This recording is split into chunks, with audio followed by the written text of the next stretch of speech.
Good afternoon, prospective participants and the organizers. Second International Scholar Conference, University of Tra Malaysia 2020.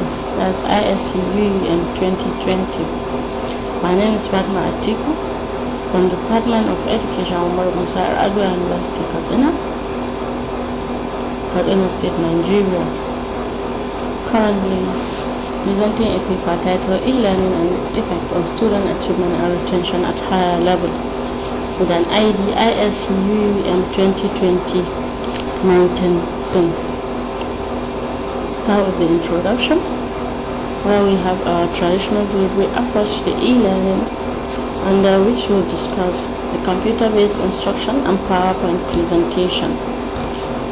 Well, traditional delivery approach is an approach used or has long been used in the Nigerian school system for all levels of education. Is a kind of delivery approach with a teacher, lecturer, or a tutor giving speeches or lessons,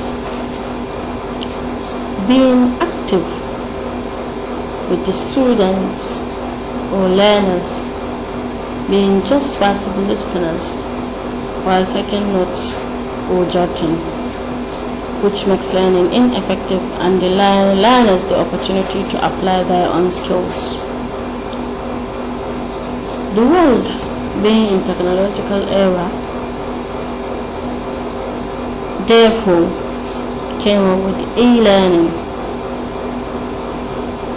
as a well-planned and properly directed education is a key to success and progress of any nation. Therefore, e-learning now serves as a new trend or as a new delivery approach in our scientific or in our educational activities. Well, e-learning makes education flexible because it has no limitation of time and space. It can be referred to different learning settings, which has been introduced as a learning process in the majority of the international universities worldwide. It can be understood as an educational process using information and communication technology to create training or to distribute learning content, communication between students and teachers for management of studies. It has been defined by so many scholars, which cannot be mentioned due to time factor. But e-learning has the same meaning with technology, enhanced teaching, TEL, computer-based instruction, CBI, computer-based training, CBT, computer-assisted instruction or computer-aided instruction, CAI,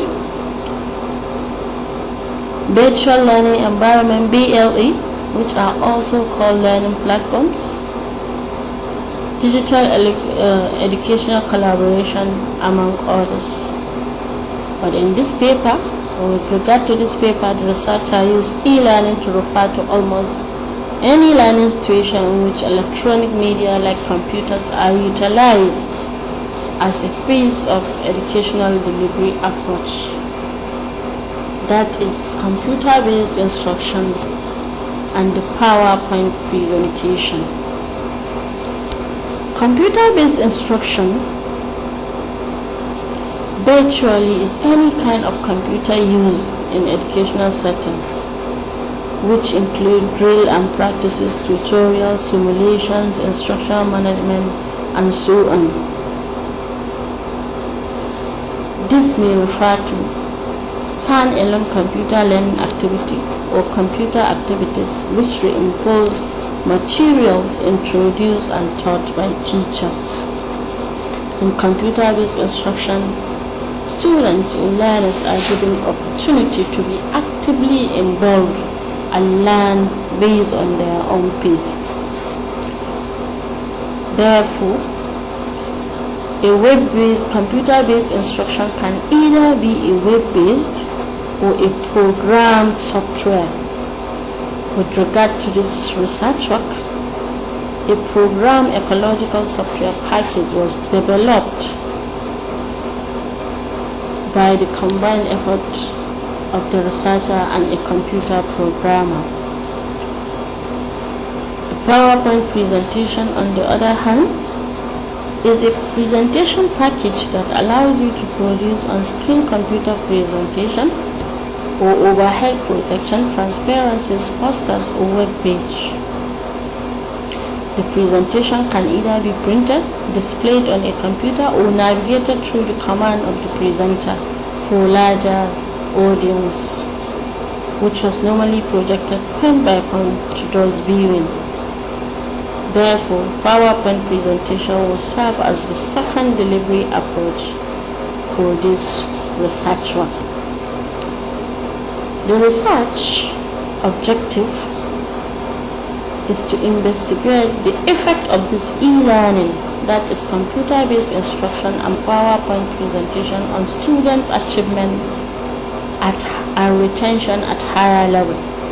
But specifically, the research is set out to achieve these two objectives, which are effects of CBI and PPP on environmental education student achievement in ecological concepts, and effects of CBI and PPP on environmental education student retention in ecological concepts. Based on that, two null hypotheses were formulated and tested at 0.05 level of significance, which were: there is no significant difference in the mean achievement score of environmental education students exposed to CBI and those exposed to PowerPoint presentation. And the second one, there is no significant difference in the mean retention score of environmental education students exposed to CBI and those exposed to PPP. In order to select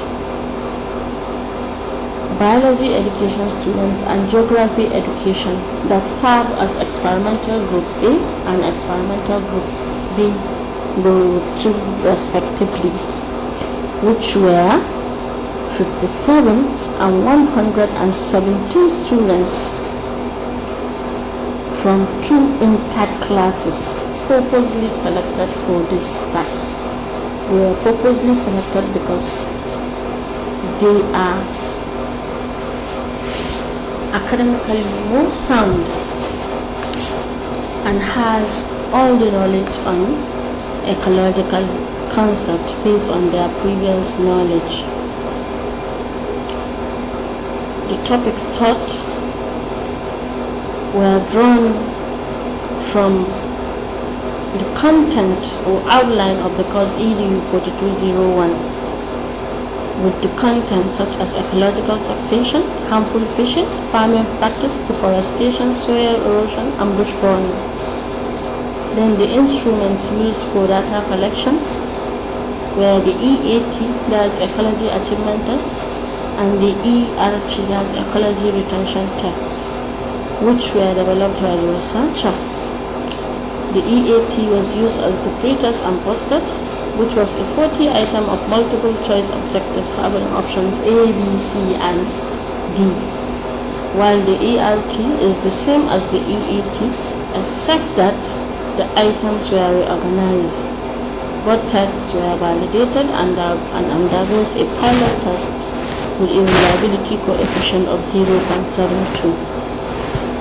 A software package named Ecological Software was also designed, and of course PowerPoint presentation slides were designed using the lesson scripts. The data obtained for the posters and post-posters were analyzed using z-test statistics at levels of significance 0.05, whereas the SPSS version 20.0 computer software was used for the analysis. This is the framework for computer-based experimental group, that's ecological software package, where the orientation on the use of CBI package was first done. The lecturer instructs the student on how to work with the computer or the software package. Then the teacher or lecturer or the tutor introduce the lesson, linking the lesson with their previous knowledge. Then an instruction was given to start off the computer. Then after the lesson, instruction was still given the student to exit the package and shut down the computer.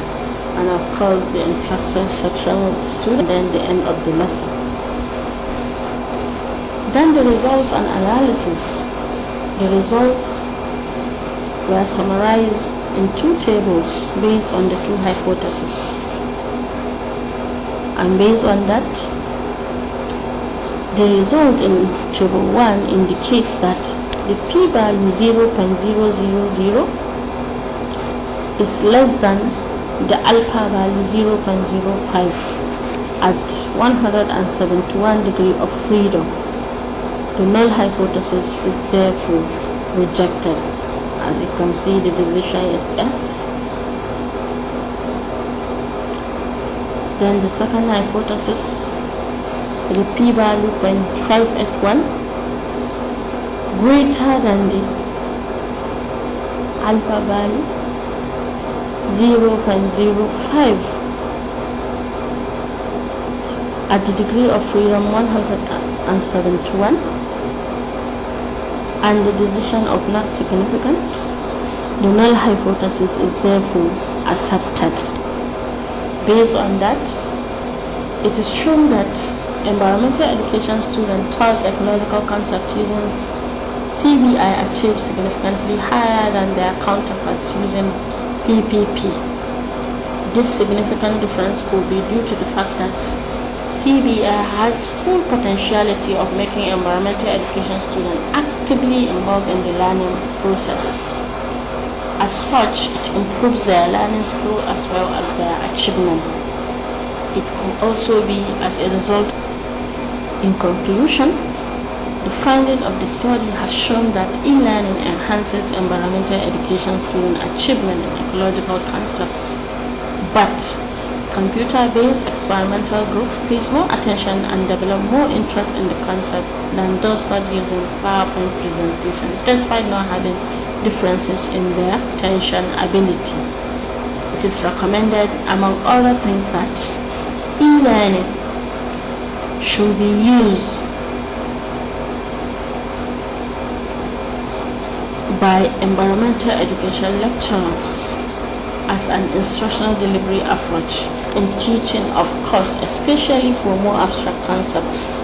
It should also be encouraged and recommended for teachers and lecturers at primary, secondary, and tertiary levels of education, so that students can face the challenges of technological era and increase their retention of knowledge. Thank you for listening.